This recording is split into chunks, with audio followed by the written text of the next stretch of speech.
What if the computers never ever get invented in the entire human history? What could be the outcomes? And do people can live in the 21st century without computers? Let's find out.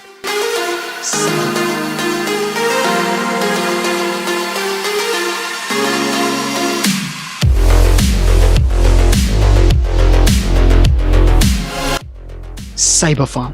So we are going to see and check that what if the computers would never ever get existed in the human history.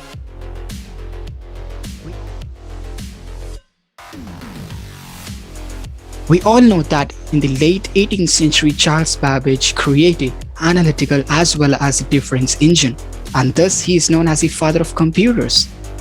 Very few know that he was also a mathematician as well as a physicist, which gradually means that later on the outcomes, the computer modernity was more and more upgraded.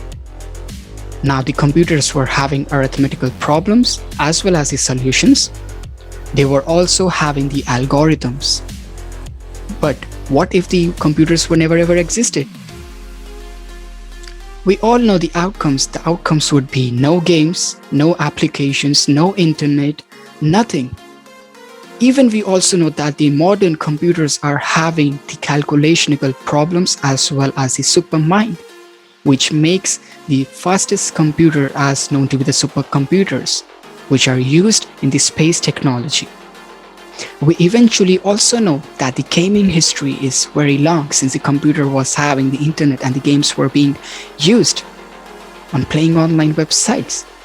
We were not having the sensors, we were not having artificial intelligence, we were not having the many things which nowadays a computer is providing us.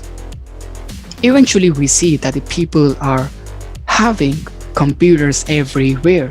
We are surrounded by computers, from a mini laptop to a mobile phone which is inside a pocket. Every device is dealing like a computer.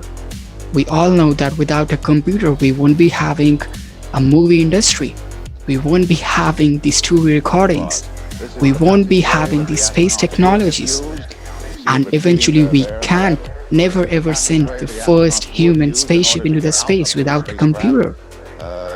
So yeah, we know that computer plays a major role in every part of our life. From the history, we can take 3000 years back of the telesticks which were used to store the informations. After that, we were having Babylonian clay tables, to the difference engine, analytical engine, to the modern AT&T computers and the supercomputers. So this was like something, the very important history, the very important invention in the history which bring the opportunities for the modern age people. We also know that with a computer, the scientific approaches are much more being convenient. Without a computer, we were not having an X-ray machine. Without a computer, we were not having the surgical operations. So you see that computers are everywhere. And this is known as to be the world's most historical inventions.